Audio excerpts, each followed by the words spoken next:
SIR মামলায় পর্যবেক্ষণ supreme কোর্টের। 6 এপ্রিল বিকেল 4টায় মামলার পরবর্তী শুনানি। হাইকোর্টের দেওয়া তথ্য ও পরিসংখ্যানে সন্তুষ্ট প্রধান বিচারপতি। 7 এপ্রিলের মধ্যে সব নিষ্পত্তি হয়ে যাবে বলে সুপ্রিম পর্যবেক্ষণ। 7টা বিল্ডিং ট্রাইব্যুনালের জন্য দেখা হয়েছে। জায়গা দেখে হাইকোর্টের প্রধান বিচারপতিকে জানানো হয়েছে। বৃহস্পতিবার থেকেই শুরু হবে ট্রাইব্যুনালের কাজ। সুপ্রিম কোর্টে জানালেন কমিশনের আইনজীবী। বিচারকদের এমন কাজ বলা হয়েছে যা তারা আগে করেননি। ট্রাইব্যুনাল নিয়ে পর্যবেক্ষণ বিচারপতি জয়মাল্য বাগচির। ট্রাইব্যুনাল যাতে ভোটারদের দেয়া তথ্যে বিচার করে, কমিশনের দেওয়া তথ্যে যাতে বিশেষ গুরুত্ব না দেয়। মামলায় সওয়াল বিকাশ রঞ্জন ভট্টাচার্যের।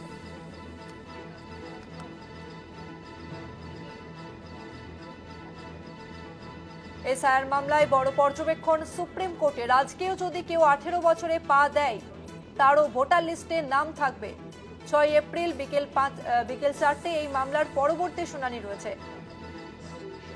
কেউ বাদ পড়া মানে ভোটাধিকার কেড়ে নেওয়া নয়, মন্তব্য সুপ্রিম কোর্টের।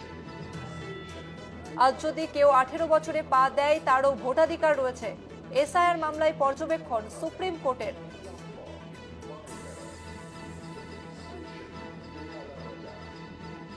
সুপ্রিম কোর্টের নির্দেশ, আজই বিচারপতিদের প্রশিক্ষণ দিতে হবে।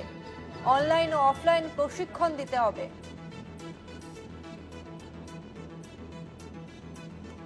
সুপ্রিম কোর্টে এসআইআর মামলার শুনানি। কেউ বাদ পড়া মানে ভোটাধিকার কেড়ে নেওয়া নয়। আজ যদি কেউ 18 বছরে পা দেয়, তারও ভোটাধিকার আছে। এসআইআর মামলায় পর্যবেক্ষণ সুপ্রিম কোর্টের।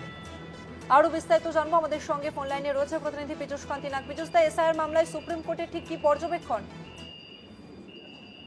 দেখো, সুপ্রিম কোর্টের পর্যবেক্ষণ হচ্ছে যে নাম বাদ যাওয়া মানেই যে তাদের ভোটাধিকার কেটে নেওয়া তা নয়। সুপ্রিম কোর্ট পরিষ্কার জানিয়েছে যে তাদের নাম বাদ গেলে যে অ্যাপিলেটিভ ক্ষমতা রয়েছে, অ্যাপ্লিকেশনের ক্ষমতা রয়েছে, অর্থাৎ অ্যাপিল তারা করতে পারবেন এবং সেখানে ট্রাইব্যুনালে তারা আপিল করতে পারবেন। সেই ট্রাইব্যুনালে আপিল করার পর তাদের বিষয়টি বিবেচনা করা হবে।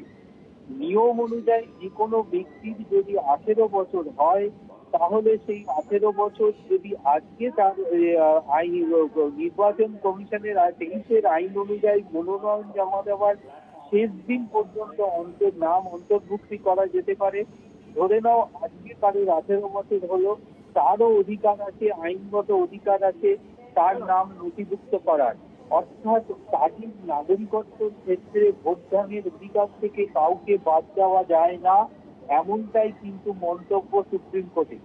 বিচারপতি জয়মাল্য বাগচি মন্তব্য করেছেন, বিজ্ঞপ্তির পরে নির্দিষ্ট দিন পর্যন্ত ভোটার তালিকা নিয়ে ভোট হয়, তারপরে কারোর নাম ফর্ম 6 উঠলো মানেই তিনি ভোট দিতে পারবেন এমন নয়। এক্ষেত্রে তার যে পরবর্তীকালে ভোটার ক্ষমতা থেকে তিনি বিচ্যুতি হবেন, সেটাও কিন্তু নয়। এটা কিন্তু বিচারপতি জয়মাল্য বাগচি পরিষ্কার করে দিয়েছেন। অর্থাৎ এক্ষেত্রে দেখা গেল যে 2026-এর বিধানসভা ভোটে দেখা গেল যে এই এসআইআর প্রক্রিয়া চলাকালীন যে ভোট মনোনয়ন পত্র জমা দেওয়ার শেষ দিন পর্যন্ত ভোটার তালিকায় যে নাম ওঠার যে নিয়মাবস্থিতা রয়েছে, সেই নিয়মানুবর্তিতার মধ্যে তার ফর্ম 6 আবেদনে সম্পন্ন হলো না, নিষ্পত্তি হলো না, তার মানেই যে সে ভোটার অধিকার থেকে তিনি বঞ্চিত হলেন তা নয়। পরবর্তীকালে যে ভোট হবে সেই ভোটে কিন্তু সেই অধিকার পাবেন। অর্থাৎ এখানেই সুপ্রিম কোর্ট বলছে যে একজন ব্যক্তির ভোটার তালিকায় নাম বাদ চলে গেল মানে তিনি তার ভোটাধিকার থেকে বঞ্চিত হয়ে গেলেন তা নয়, সাময়িকভাবে তিনি